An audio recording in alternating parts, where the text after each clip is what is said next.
തിയേറ്ററിൽ വരുമ്പോൾ ആൾക്കാർ തിയേറ്ററിലേക്ക് ഇടിച്ചു കയറി വരാനുള്ള ഒരു എക്സൈറ്റ്മെന്റ് ചിലപ്പോൾ തോന്നണമെന്നില്ല. നമ്മൾ കുറച്ചുകൂടെ അതിലൊരു എക്സ് ഫാക്ടർ എന്തെങ്കിലും പുഷ് ചെയ്താൽ മാത്രമേ ചിലപ്പോൾ തിയേറ്ററിലേക്ക് ആൾക്കാർ ആ ഒരു കൺവേർഷൻ നടക്കുകയുള്ളൂ. അപ്പോൾ അതൊരു നമുക്കൊരു ഭയങ്കര വെല്ലുവിളിയായിരുന്നു. ഈ സിനിമ ഇതിൻ്റെ ഒരു ലുക്ക് ആൻഡ് ഫീലും ഭയങ്കര റോ റസ്റ്റിക് ഫീലുള്ള ഒരു സിനിമ, ഇതെങ്ങനെ തിയേറ്ററിൽ കൺവേർഷൻ നടക്കും?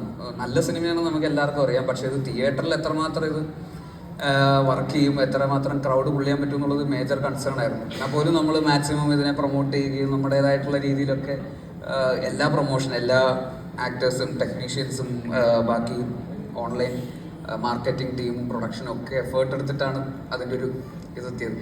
തിയേറ്ററിൽ ഒരു ഹിറ്റ് എന്ന് പറയുന്ന ഒരു സ്പേസിലേക്ക് പ്രൊഡ്യൂസർ ലാഭകരമായിട്ടുള്ളൊരു സ്പേസിലേക്ക് നമുക്ക് എത്താൻ പറ്റിയെങ്കിലും ഇതിൻ്റെ ശരിക്കുള്ള റിസപ്ഷൻ, ഇത് ഈ സിനിമ ഡിസേർവ് ചെയ്തുന്ന റിസപ്ഷൻ, ആ സമയത്ത് നമുക്ക് ഇനി ഈ സിനിമ ആൾക്കാർ കാണാനുണ്ടല്ലോ, ഈ സിനിമ പറയുന്ന കുറേ കാര്യങ്ങളുണ്ട്, ഈ സിനിമ അങ്ങനെ കാണാതെ പോകേണ്ട സിനിമയല്ല. കാരണം അത് ഭയങ്കര ആത്മാർത്ഥമായിട്ട് ചെയ്തിട്ടുള്ള ഒരു സിനിമയാണ്, എഴുതപ്പെട്ടിട്ടുള്ള, ഡയറക്റ്റ് ചെയ്തപ്പെട്ടിട്ടുള്ള, അഭിനയിച്ചിട്ടുള്ള സിനിമയാണ്.